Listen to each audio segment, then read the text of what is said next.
With an expression no one had ever seen her wear before, Robyn Brown took over. Not sadness or resentment, but something anger.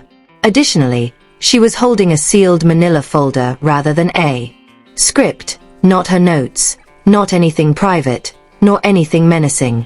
Not only was what followed stunning, it was historic. Evidence broke the silence for the first time in Sister Wives history. Real, unadulterated receipts. She brought them. She brought them. Janelle didn't flinch. Good. Let's settle it right here, Christine whispered to Janelle on camera. Robyn placed the folder on the table in front of the host with eerie poise and said, "They claim that I twisted things, but these are the actual occurrences."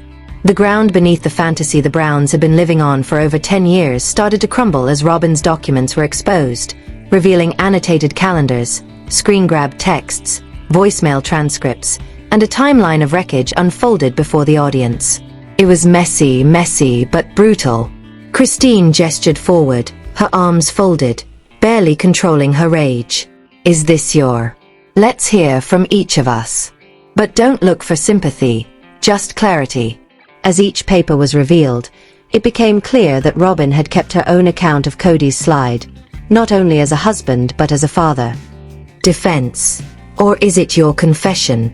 Robyn winced. "It's the story you never cared to hear. It's what went on while you were too busy resenting me." The room fell silent in shock. Janelle cut through the tension like a scalpel. She had not spoken until today, despite visits, many explanations, and those deceptive late-night phone calls. The reason for this was that, as she said, "If I talked back then, I would have lost him too." Christine pounded her hand on the tabletop. "You already had him." Robyn's face flushed. "Do you think that I wanted to be alone in a marriage of shame?" Robyn said, "You were the only one with him.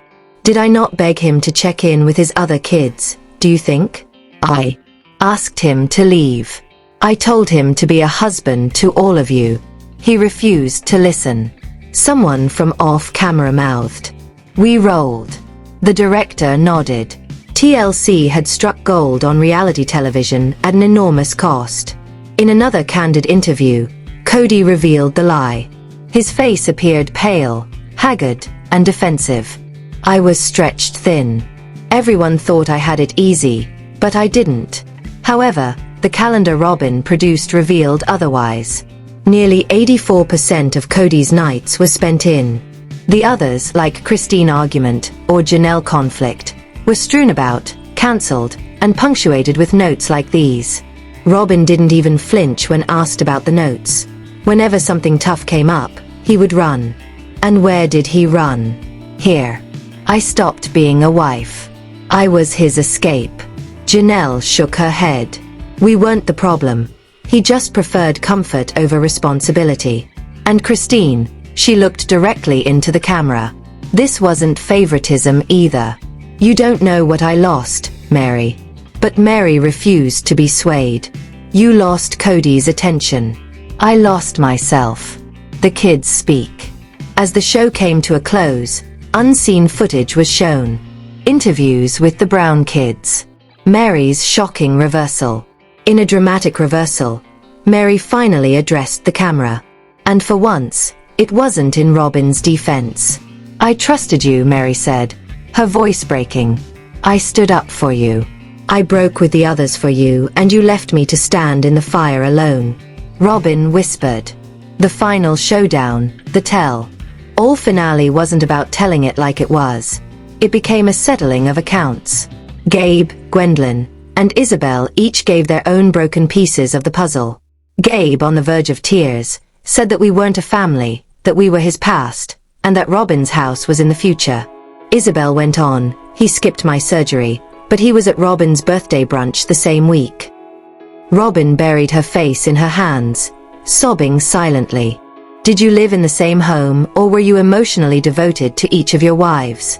He hesitated, blinked, and swallowed hard. "I don't know what that means anymore." Janelle's final words were cool, collected, and decisive. "It means you didn't just pick her. You left the rest of us in the dust. We were your family, And you left. As the lights went out and everyone got up to leave, the camera caught Robyn silently closing her folder. It wasn't triumphant, it wasn't justified, it was just exhausted. Next season, bring more than receipts, he stated icily as he turned to go. Bring an apology. Cut to black. Robyn's castle of secrets falls apart.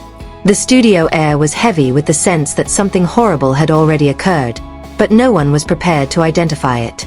Robyn sat motionless in her chair, her hands clasped so tightly that her knuckles turned white. Mary's gaze across from her was so intense that it could have cut steel. This, Mary said softly, pointing to the pile of papers Robyn had previously placed on the table, is not a defense. The camera shifted to Christine, who was struggling to control her anger. Her tone was cutting.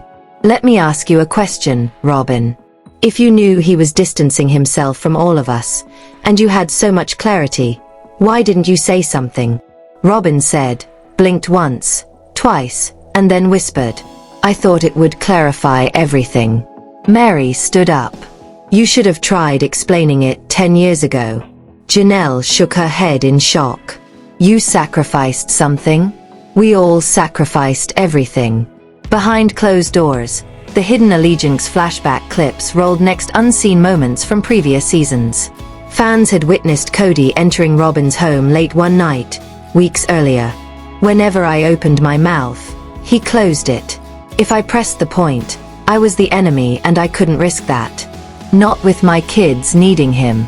When Janelle waited for a visit that never happened, Kody was already spending 2 nights in a row under Robyn's roof. A recently found voicemail that had never been broadcast before sent shockwaves through the system. Robyn, I'm done pretending with them. I just want peace. I just want to be with you. It's cleaner. It's real. Christine's voice trembled with pain as she listened. That wasn't just favoritism. That was betrayal. The children's truths. Uncensored. Next came the video no one expected. Unedited. Uncensored. Interviews with older Brown children. The gloves were off this time. Garrison, struggling to control his anger, told the camera that he couldn't be with us during cooperation. Robyn stared blankly, her voice shaking. I didn't ask him to do that. I didn't want this. Mary leaned close. But you took it. That's all the difference. I don't care what documents Robyn shows me. I remember the silence. I remember birthdays being missed. I remember Mom crying by herself in the kitchen. Then there was a moment that made viewers' hearts sink. Savannah, the once most reserved of Janelle's children, spoke quietly through tears. I would wait by the window for him, just like in those days. However, he was treating Robyn's children as if they were a royal family while we were sitting alone. He made his decision. Gwendolyn interrupted. When it seemed like things couldn't get any worse, Christine pulled out a printed blog post from almost 10 years ago, a long-forgotten interview Robyn had given to a polygamy-positive website. In it, Robyn said, monogamy is simpler, but this lifestyle makes me feel chosen. I hoped that if I was good, he would return.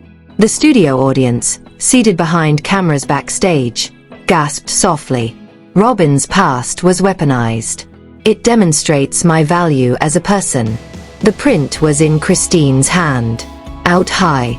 Robyn, you never wanted to share. You desired to be chosen by yourself. The color of Robyn's face had turned a flaming scarlet. That wasn't relevant. At the time, I believed we had it. I wanted to win for all of us. Janelle got to her feet. We lost. We were defeated. Time was lost. We lost our love. We also lost ourselves. Kody comes back. Denial breaks down. Kody was unexpectedly called back to the stage. His arms were folded, brown knitted, and he practiced denials in the wings before he arrived, but this time the women prevented him from spinning. Christine was the first to strike. Describe that voicemail for us. He tried to deflect now. You are unaware of the pressure. Janelle cut me off. We lived it while you sought refuge, so we know it better than you ever could. Kody tightened his jaw. I was attempting to live. Mary's scream shattered the silence. You didn't make it out alive. You took off running. He retreated for the first time this season as Robyn approached him. He seems unsure by himself. Public response. The supporters erupt as they tell me. All of them were televised in homes all throughout the nation. Twitter exploded. Within minutes, Janelle's number Justice and Christine's number team buzzed. As Kody stayed silent, memes of Robyn clutching her folder headlined, "The receipts they never wanted" went viral. Some admirers felt sorry for Robyn because she was emotionally locked. Most, however, weren't holding back. When you are sitting on the throne, you cannot be a victim. Robyn served as the cushion, and Kody sacrificed his morals for practicality. Savannah, meanwhile, was superior. More than this. The vote of the family. The host threw a bombshell as the last part began. One of the 18 children, Severy, was asked a question off camera. "Do you believe that the family was equal and just?" One abstained, and 17 responded, "No." Kody was completely taken aback by that figure. With a softer tone, Christine turned to face him. "They're not just memories. They're the payback for what we let slide." Robyn stayed motionless as the lights went out again. Kody's folder is still unopened. His tears have not yet been shed. However, she turned away from her side. They had built an empire, but it was a paper one. They buried the truth. The lights went off. Not the kind of quiet that vibrates with unresolved business, like Serena Boot. With her hands trembling as she held onto that infamous folder, Robyn was still. It no longer appeared to be a shield. Seemed to be a fragment of a conflict that had already been lost. The host spoke up. "One last bombshell before we leave." There was an underground recording.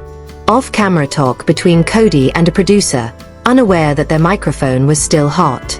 The studio was filled with gasps. Grainy behind-the-scenes footage was shown. Angrily upset, Kody stood leaning against a wall. His voice was forceful but quiet. "This was never going to work.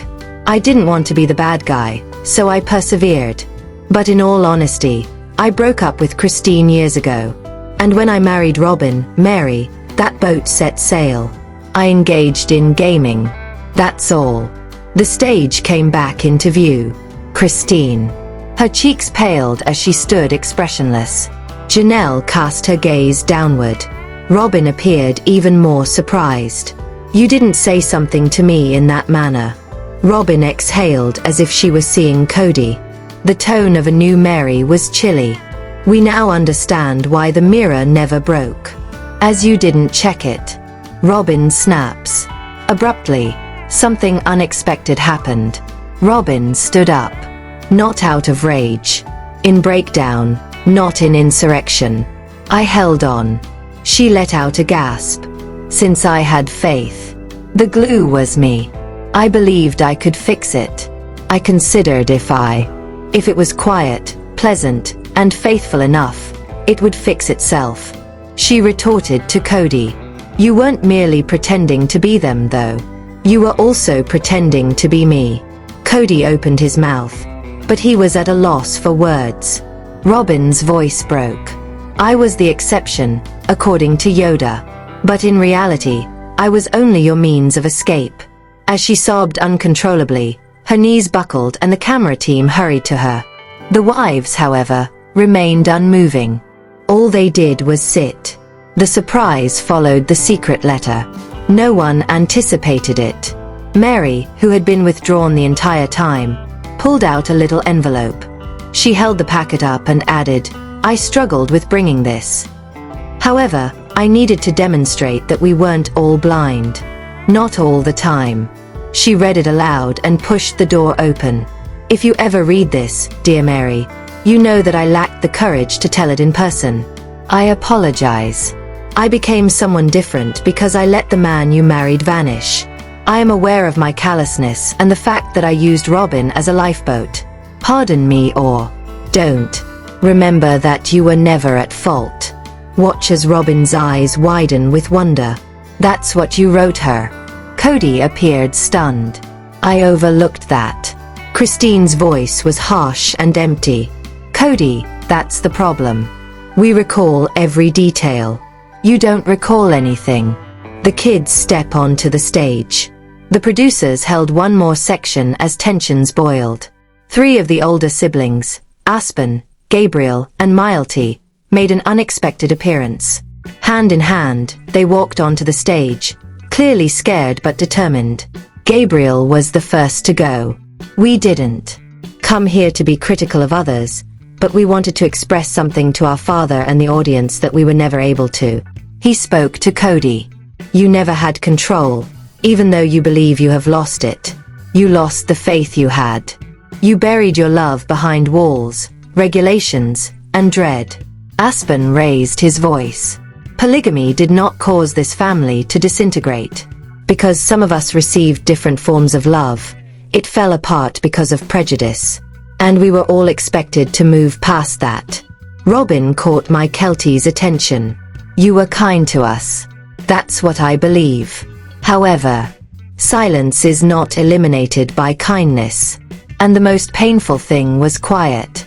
Kody could not speak. One last query. The presenter leaned forward. What would you change if you could go back 10 years and change only one thing? The wives answered. I wouldn't have waited so long to leave, in turn, Christine. I wouldn't have continued to justify his absence, Janelle. If someone hadn't been fighting for me, Mary, I would have given up. Without Kody, Robyn, I might have stopped and wondered who I was. Perhaps he preferred that gal. And finally Kody said something. I would have been honest about who I loved, what I desired, and the possibility that none of this was my destiny. The door shuts, but not without a sound. No one ever wrote the final scene. One by one, the women stood up. They left the stage without turning around. Robyn paused. Whispering something that no one could hear, she turned to Kody. Then she started to follow them. Under the face of the light, Kody was by himself on stage. Unknowable, inconceivable future. The screen displayed one last message before going dark. Some stories unravel instead of ending. The post-credits moment was cliffhanger. A post-credits clip appeared just when the fans believed it was done. In the hallway, Robyn was approached by a menacing producer. We just got some news. One of the older kids wants to sit down for a long time. Uncooked. Don't cut. Robyn tensed. Who? The producer pulled out a piece of paper with a name scrawled on it. Her face turned pale. The camera paused before we could observe. As the child who knew too many explosive secrets divulged, the screen said, "Coming next season, The Tell. All you were never meant to see." It had a dark screen. In strong white type, a single statement floats. The cameras rolled once more, this time covertly, 3 weeks later. Instead of the music that opened each Sister Wives show, there was silence, then the soft sound of breathing. The frame opened to reveal a dimly lit interior. One camera, one chair. Not seeing any producers, at least not on camera. Then Gwen Brown entered the picture. She didn't smile. She didn't greet me. She simply asked, "You want to know what really went down off camera?" "All right, let's talk." Gwendolyn's diary, a forgotten daughter, sat with quiet voice and focused gaze. For years, I kept quiet. During the embarrassing parts, I laughed. When the cameras told me to, I gave an embrace. I was anything but okay, but I told them I was. I can't pretend anymore though, after Garrison and all of that. She played with her fingers. Using an old notebook. I wrote all of it here. She flipped to a bookmark marked page from the time Robyn entered the family till Dad stopped staring at me. 2015. My father advised me to treat Robyn's kids with more deference. We must be faultless, I said, so why could they yell and smash? Be patient, he added, because they're getting used to things. However, we were also growing accustomed to things. That didn't count. No one told us. There was no theory of favoritism. It was a regulation. Gwen. Leaning forward, she showed intensity underneath her calm exterior. Favoritism is said to be a perception. However, it was policy for us. She marked off examples as if they were bullet points. Before everyone else, Robyn's kids got new shoes. The others' birthdays weren't noted, but hers was. Kody couldn't be there while Truly was sick. However, Aurora crossed state boundaries when he was sick. Tell him not to call it love, Gwendolyn said. Let's call it management. A cassette that should never have been made. She showed off a tiny USB. It originates from Aurora's 16th birthday. Kody was unaware that we had it. He was agitated. I neglected to remove it. And he told me everything in the car. The audio cut to the screen. What other people think is no longer important to me. I have what I require. The children who still adore me, Robyn. The rest is merely drama. The video paused. Quiet. The instant it all fell apart, Gwendolyn's tone faltered. You're now curious as to when I finally gave up on my father. She turned to the diary and read another entry. 2022. Garrison was fading, and we were all in mourning. Removed, and no one knew how to caress him. According to Kody, that boy's spirit was always weak. That was it. I knew then that he was not coming back to us. Tears filled her eyes, but she refrained from crying. I'm not seeking retribution. Truth is what I'm here for. Because a lot of individuals found amusement in watching our family disintegrate.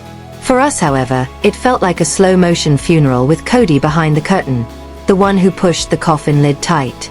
After a lengthy silence, Gwendolyn then added one sentence that changed everything. She didn't watch, too, Robyn. She made plans. The voice of the producers sounded apprehensive now. Are you saying that Robyn planned the family's dissolution? Gwendolyn gave a nod. Hear what Mom found in the attic the day she departed. Things Robyn never wanted discovered were hidden in the attic. It is quiet when we return to the interview room. Despite her trembling voice, Gwen is adamant. That day, Christine packed things in the attic. She left behind old toys, books, baby items, and flagstaff. Forgotten items. It was then that she found the folder. She addresses the camera straight. And suddenly, under the air vent, a manila envelope with Robyn's handwriting on it. Plan. Reset Unity. 204 in 2022.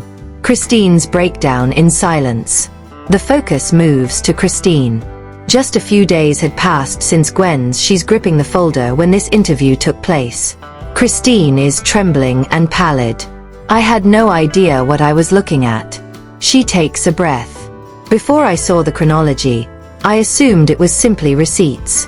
The names. Janelle's, mine, including Mary's, and a checklist of the camera titans is placed next to each. Robyn's handwriting scrolls into phrases. Christine, apart from the theme of disrespect and Kody's attack.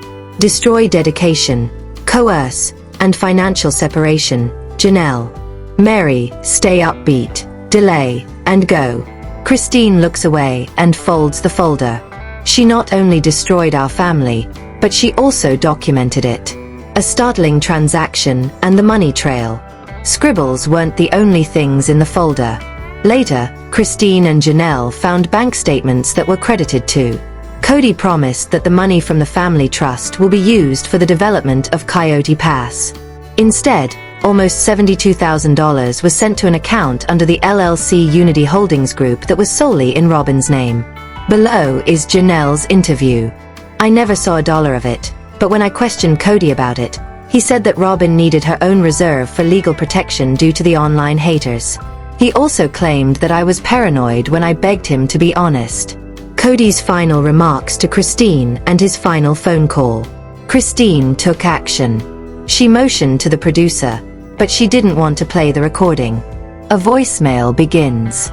This is getting out of hand between you and Janelle, Christine. I took the necessary action. There are only two of us left, Robyn and myself, still trying. Maybe if you'd been more obedient. We wouldn't be present. The recording ends. A tear escapes Christine's eye. His voice was gone from my ears after that. Mary's surprise comeback and her final words. No one thought Mary would be silent forever. However, when she changed after being shown the folder. Mary walks into the interview space. Her infamous green scarf, which she wore in the early seasons when she still had the dream, is in her hand. The last person to go was me. Possibly because I still harbored hopes. However, after seeing those records, I realized I was never part of their plan. I was only a stand-in. With loyalty, deceit, and cunning, she glances around before saying, "And Robyn, she did not steal my husband. She bought him." The kids talk in quiet. The reunion of a family without Kody. The adult children begin to speak up in short bursts, one by one. "I just want peace, Aspen. I am aware of the cause of the war though." Before he ceased showing up, Hunter was a father figure to us. I can't recall the last time he truly said, "I love you, Savannah." Then the unexpected turn of events. Mary's only child, Leon Brown, enters the interview. My relationship with this family has been complex. However, what became of Mom? What became of all of them? Divorce wasn't all of it. Abandonment was the reason. Cold and calculating. The last scene. Off camera, Kody and Robyn respond. Grainy cell phone footage from an Arizona gas station captures the last moments. Inside their vehicle, Kody and Robyn can be seen fighting. He slams the door. She covers her face with a jacket. That's them. They look messed up. A whisper from someone filming the scene is followed by an off-screen producer's voiceover. We contacted Kody and Robyn for comment. They declined to be interviewed. In a statement, their attorneys denied all of the allegations and described the found documents as slanderous and fabricated. But now it's too late. The truth cannot be permanently buried. At the end of the saga, Gwendolyn's voice reappears. Even if a family can be buried silently, ultimately someone will speak up. A last message appears on the screen after the camera focuses on the documents, the folder, the empty attic, and the quiet. To be carried on. Smash like if you're number Team Wives because this family's drama is far from over. Please leave a remark below and subscribe for the next exciting update. Who do you predict to prevail? I'll see you in the next TLC scandal, so be suspicious and inquisitive.